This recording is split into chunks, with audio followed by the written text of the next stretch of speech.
ரஹ்மான் ரஹீம். அளவற்ற அருளாளர், நிகரற்ற பேரன்புடையோன், எல்லாம் வல்ல அல்லாஹுவின் திருப்பெயரை கொண்டு ஆரம்பம் செய்கின்றேன். மேன்மை மிக்க பெருமக்களே, அல்லாஹு தஆலா திருக்குர்ஆனிலே சொல்லி காட்டுகின்றான், இன்னத்தீன இன்தல்லாஹில் இஸ்லாம். இறைவனிடத்திலே அங்கீகாரம் பெற்ற மார்க்கம் இஸ்லாமிய மார்க்கம். மார்க்கத்தில் தலை சிறந்தது இஸ்லாம். இறைவனால் அங்கீகரிக்கப்பட்ட மார்க்கம் இஸ்லாம். ஏனென்றால் சொல்லால் செயலால் அதில் நேர்மையாக உள்ளது என்ற ஒரு காரணத்துக்காக வேண்டி இஸ்லாமிய மார்க்கம் இறைவனால் அங்கீகரிக்கப்பட்டது.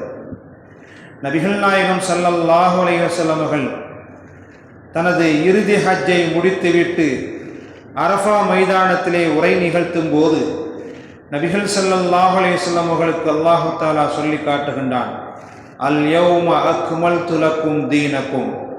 இன்றைய தினம் உங்கள் மார்க்கத்தை முழுமையாக உங்களுக்கு ஆக்கி கொடுத்து விட்டேன் என்று இறைவன் தன் திருக்குர்ஆனிலே இஸ்லாமிய மார்க்கம் குறித்து உத்தரவாதம் தருகின்றான். நபிகள் ஸல்லல்லாஹு அலைஹி வஸல்லம் அவர்கள் தன் தோழர்களோடு உரை நிகழ்த்தி கொண்டிருக்கும் அந்த நேரத்திலே நபிகள் ஸல்லல்லாஹு அலைஹி வஸல்லம் அவர்கள் கூறினார்கள், உங்களிடத்திலே நான் எல்லாவற்றையும், இஸ்லாத்தை பற்றிய எல்லாவற்றையும் உங்களுக்கு நான் அறிவித்து தந்து விட்டேனா என்று கேட்டபோது ஆம் என்று ஒருமித்த குரலிலே சஹாபா பெருமக்கள் கூறினார்கள்.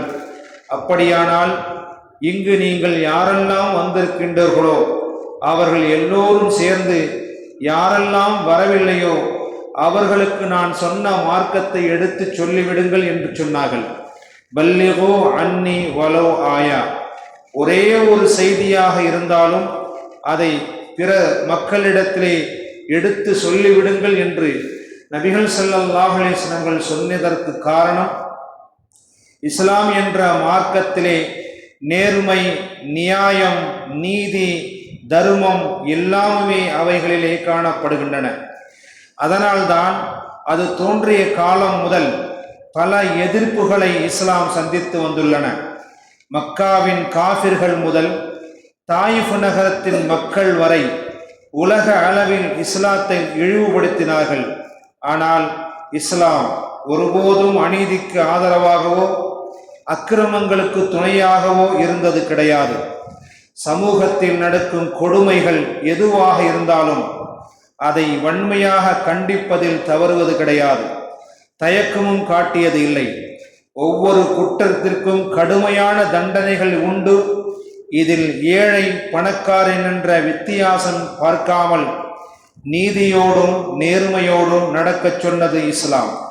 இதுதான் இஸ்லாத்தின் எதிரிகளுக்கு கோபத்தை உண்டாக்கும் செயலாகும்.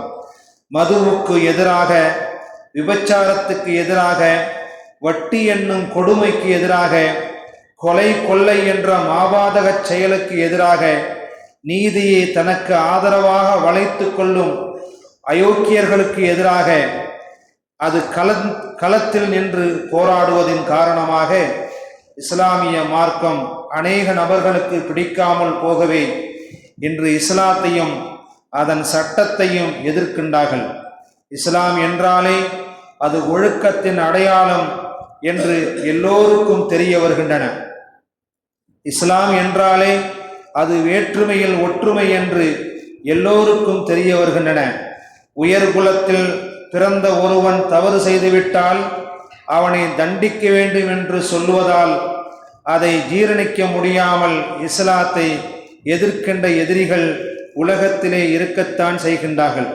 மேலும் இஸ்லாம் கூறுகின்றது, உணவுக்கு பயந்து, சாப்பாட்டுக்கு பயந்து உங்கள் குழந்தைகளை கொலை செய்து விடாதீர்கள் என்று திருக்குர்ஆனின் மூலம் இஸ்லாம் எச்சரிக்கை செய்கின்றது.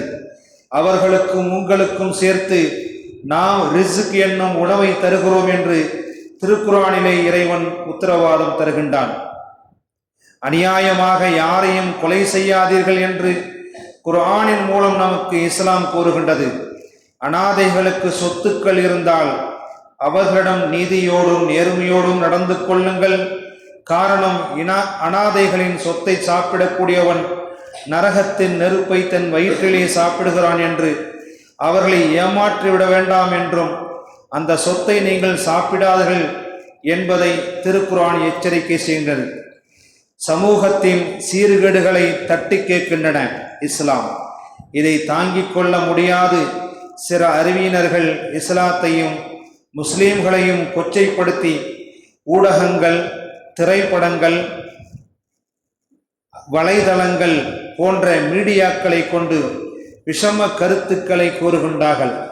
எப்படிப்பட்ட குறைபாடுகளை கண்டாலும் வல்லாஹு முத்திம்மு நூரிஹி வலவ் கரிஹல் காஃபிரூன், இறைவனின் பிரகாசத்தை, இஸ்லாம் என்னும் இறைவனின் ஜோதியை தன் வாயினால் ஊதி அணைத்து விடலாம் என்று நினைக்கின்றார்கள். அது ஒரு காலம் முடியாது. காரணம் என்னவென்றால், இறைவன் இந்த இஸ்லாத்தில் இறக்கி அருளப்பட்ட இந்த வேதத்தை நாமே இறக்கினோம், நாமே அதை பாதுகாப்போம் என்று திருக்குர்ஆன் குறித்து இறைவன் உத்தரவாதம் தருகின்றான். எனவே உயர்ந்து நிற்கக்கூடிய, ஒளி வீசக்கூடிய இந்த ஜோதியை, இஸ்லாம் என்ற இந்த ஜோதியை தங்களின் வாயினால் ஊதி அணைத்து விடலாம் என்று நினைக்கின்றார்கள். வல்லாஹு முத்திம்மு நூரிஹி வலவ் கரிஹல் காஃபிரூன், இறை மறுப்பாளர்கள் அதை வெறுத்தாலும் இறைவனின் முழுமையான ஜோதியை யாராலும் அணைத்துவிட முடியாது என்பதையே இஸ்லாத்தை பற்றிய மிகச்சரியான சொல்லை அல்லாஹு தஆலா திருக்குர்ஆனின் மூலம் சொல்லி காட்டுகின்றார். சுப்ஹானல்லாஹி பிஹம்திஹி சுப்ஹானக்கல்லாஹும்ம வ பிஹம்திக அஷ்ஹது அன் லா இலாஹா இல்லா அன்த அஸ்தக்ஃபிருக வ அத்தூபு இலைக். சுப்ஹான ரப்பிக ரப்பில் இஸ்ஸத்தி அம்மா யசிஃபூன். அஸ்ஸலாமு அலல் முர்ஸலீன் வல்ஹம்துலில்லாஹி ரப்பில் ஆலமீன்.